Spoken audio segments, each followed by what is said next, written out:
Ya, silakan Mas. 22 ayat 52. 22 ayat 52. Dan kami tidak mengutus seorang rasul dan tidak pula seorang nabi sebelum engkau Muhammad, melainkan apabila dia mempunyai suatu keinginan, setan pun memasukkan godaan-godaan ke dalam keinginannya itu. Ya. Terus Tetapi Allah menghilangkan apa yang dimasukkan setan itu, dan Allah akan menguatkan ayat-ayatnya. Dan Allah Maha Mengetahui, Maha Bijaksana. baik, kalau Bapak Ibu perhatikan, manusia itu punya keinginan, ya. Setan pun punya keinginan, Allah pun punya keinginan. Jadi Allah menciptakan jin dan manusia satu paket dengan hawa nafsunya yang memunculkan keinginan. Lalu Allah juga punya keinginan. Betul nggak Mas? Di sini Mas. Betul, betul Ustaz. Nah, keinginan Allah kepada manusia dan jin adalah agar kedua-duanya taat menjalankan perintah Allah. Iya. Ya. Iya. Keinginan iblis atau setan adalah ingin menyesatkan jin dan manusia masuk neraka semua. Iya. Lalu keinginan jin dan manusia ingin selamat di dunia dan akhirat. Jadi dalam proses kehidupan ini semuanya yang terlibat pasti mempunyai keinginan. Sekarang tolong jawab Mas Lutfi. Manusia kita punya keinginan untuk bahagia dunia dan akhirat ya. Betul. Nah, saya cuma bicara manusia aja lah. Lalu iblis punya keinginan atau setan tadi di ayat ini punya keinginan untuk menyesatkan kita. Makanya dia akan masuk lewat godaan-godaan terhadap keinginan yang selama ini kita inginkan. Nah, sekarang tinggal pertanyaannya, keinginan seperti apa yang setan itu akan selalu masuk ke dalam keinginan kita, Mas? Keinginan yang menuruti nafsu, Ustaz. Kan kita sholat pun, setan itu tetap goda nggak? Iya, tetap Ustaz. Tetap. Meskipun misalnya keinginan kita baik pun, Iya. setan tetap menggoda. Benar nggak? Iya, iya, iya. Jadi mau keinginan kita seakan-akan baik atau berukun kan setan tetap menggoda. Iya. Nah berarti sekarang saya ulang lagi, kira-kira keinginan seperti apa ya yang setan itu pasti masuk menggoda kita gitu loh Mas. Ketika kita niatnya tidak lurus karena Allah, Ustaz.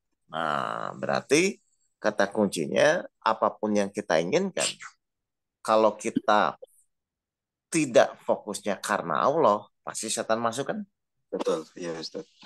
Nah tinggal sekarang yang harus kita sadari, tinggal mengevaluasi diri ini. Terus pertanyaan kedua, terus taunya keinginan kita tidak dikuasai setan itu bagaimana? Gitu kan? Misalnya semua orang ketika diuji oleh Allah pasti ingin masalahnya selesai, benar nggak? Dan kita wajib menyelesaikan kan? Iya. Nah sekarang pertanyaannya, apa yang harus kita lakukan agar saat kita menjalani proses ujian atau proses apapun permasalahan itu memang benar-benar murni, itu benar-benar kita dikuasai Allah, bukan dikuasai oleh setan. Jadi jawabannya langkah yang pertama adalah berarti meluruskan niat. Iya. Bahwa apapun yang kita inginkan adalah tujuannya harusnya Karena Allah. harus karena Allah. Iya. Jadi karena Allah itu apa Mas? Apapun itu untuk mewujudkan keinginan Allah, Ustaz. Berarti keinginan kita harus menyesuaikan dengan apa yang keinginan Allah. paham ini Mas? Paham, Ustaz. Oke. Sekarang pertanyaannya, Allah juga punya keinginan. Betul. Nah, bagaimana kita tahu ketika kita nanti proses menjalani lalu memutuskan itu keinginan Allah, Mas? Tolak ukurnya mungkin dari hatinya tenang, Ustaz. Baik, hatinya tenang. Iya. Atau benar nggak? Ketika Allah punya keinginan, Lalu kalau Allah memutuskan, dasar awalnya adalah Allah akan memutuskan dengan izinnya. Oh iya, betul Ustaz. Iya. Betul nggak? Coba kita buka surat 64 ayat 11 ini sering saya sampaikan ya. Cuma saya Iya. masuk dari versi yang agak berbeda. Bismillahirrahmanirrahim. Tidak ada suatu musibah yang menimpa seseorang kecuali dengan izin Allah. Oke, jadi kata kuncinya kecuali ya. Iya, Jadi semua apapun yang kita inginkan, jin dan manusia menginginkan apapun itu, tetap hasil akhirnya yang memutuskan adalah izin Allah. Benar nggak Mas? betul, betul Ustaz. Berarti semua orang silahkan berencana, ya, silahkan punya planning target, tapi ujung-ujungnya nanti akan diputuskan dengan izin Allah. Iya, Nah, sekarang saya mau bertanya, Mas. Orang khawatir itu kenapa, Mas?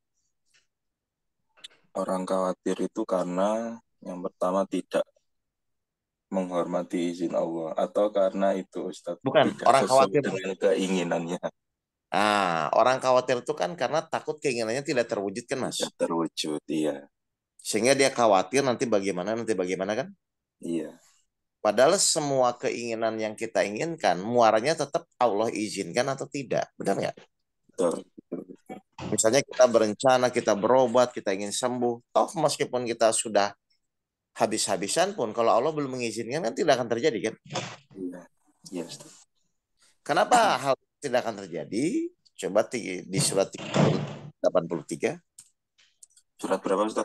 36, surat Yasin ayat 83. Biar Bapak Ibu paham. Jadi antara keinginan Allah, lalu posisi Allah terhadap kita seperti apa? Bismillahirrahmanirrahim.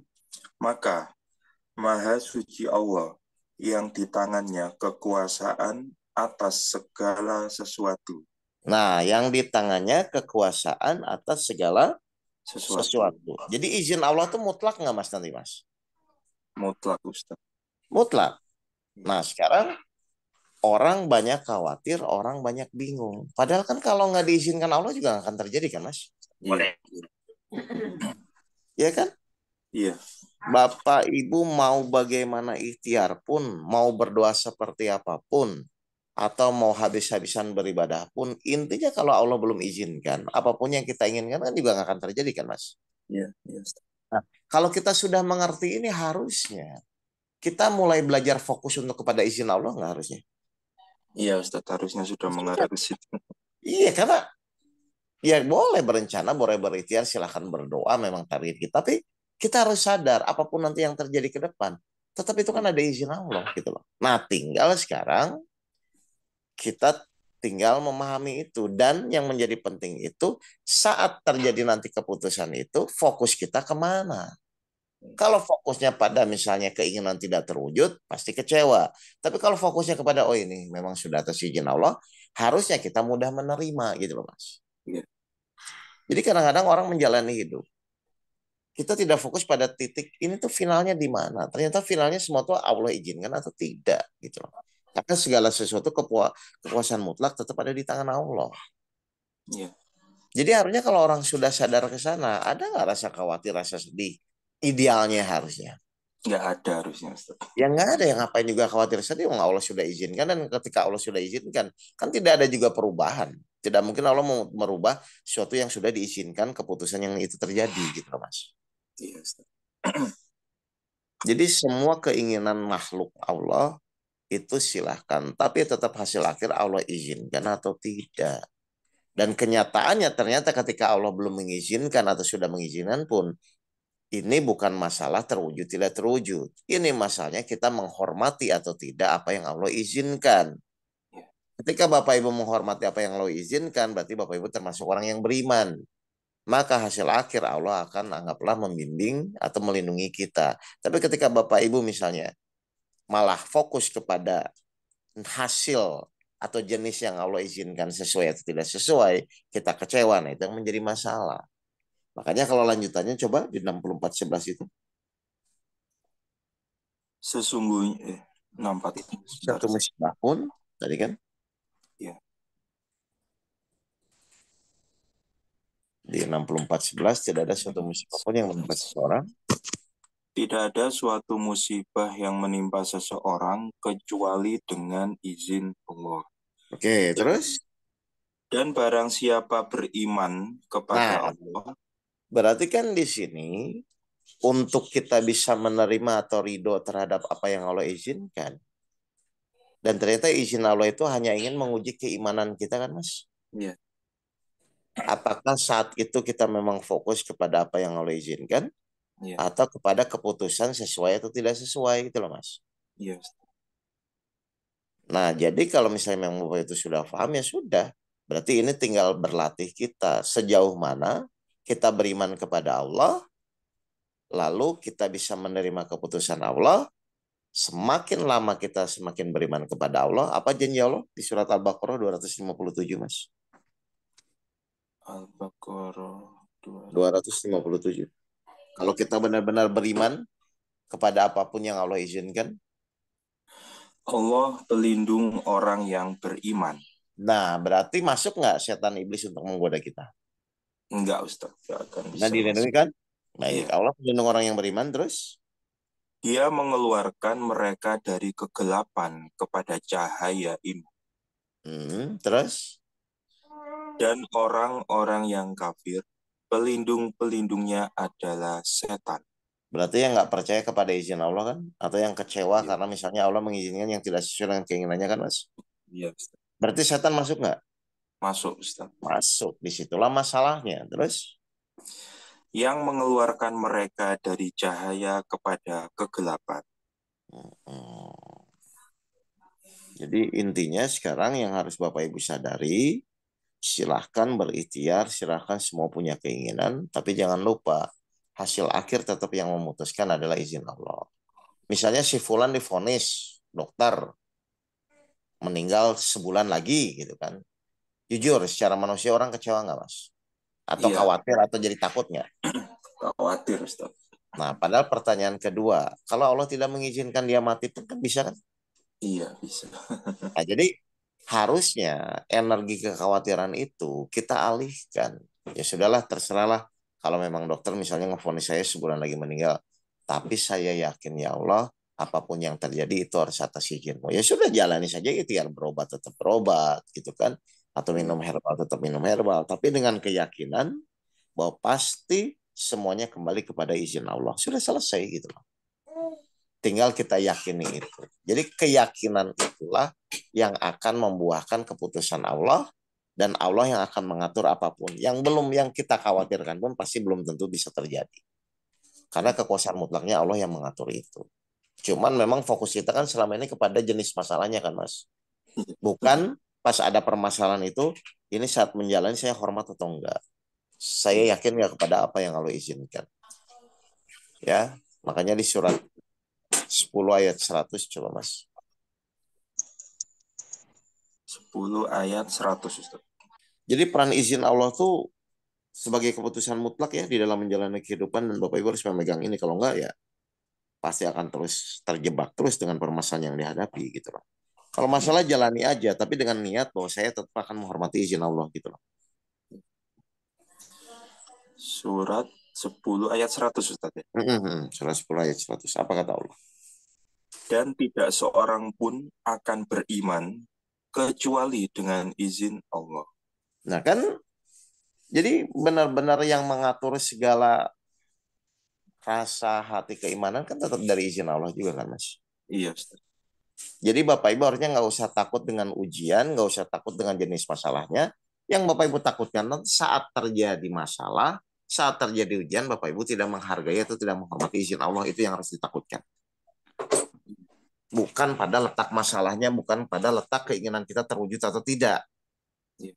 Tapi apakah saat menjalani masalah kita menghargai atau menghormati izin Allah atau tidak? Nah orang tergesernya di situ, terjebaknya di situ. Padahal kalau kita benar-benar yakin, Allah tuh ketika mengizinkan sesuatu pasti benar, pasti tepat, pasti sempurna nggak Mas? Sempurna, Ustaz. Itu yang ditaat itu itunya gitu loh. Bukan Iya. karena masalah yang kita inginkan gitu. Coba 25 ayat 2 Mas.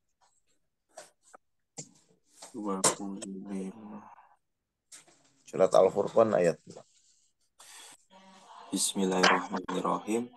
Yang memiliki kerajaan langit dan bumi, Terus. tidak mempunyai anak, tidak ada sekutu baginya dalam kekuasaannya. Terus. Dan dia menciptakan segala sesuatu, lalu menetapkan ukuran-ukurannya dengan tepat. Jadi apa maksudnya nih?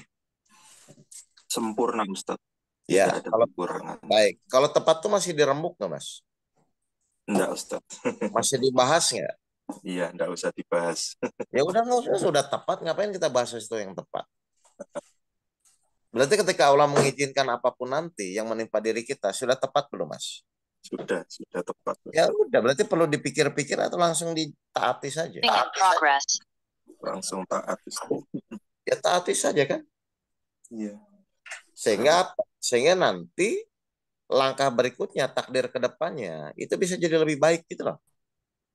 Iya. Kan begitu. Dan saya yakin Bapak Ibu punya keinginan untuk menjadi baik atau ingin bahagia dunia dan akhirat. Jadi langkah yang pertama kalau menurut Mas Lutfi berarti yang masuk akal dari ini.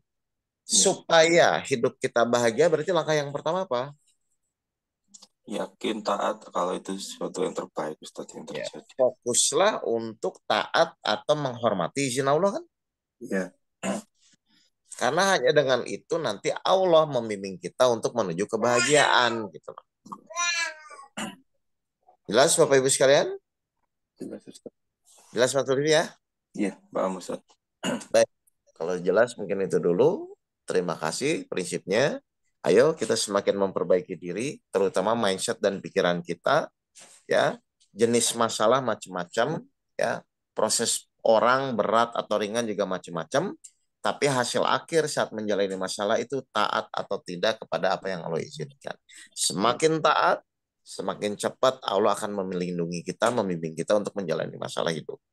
Semakin sulit menghormati izin Allah, semakin sulit menjalani kehidupan.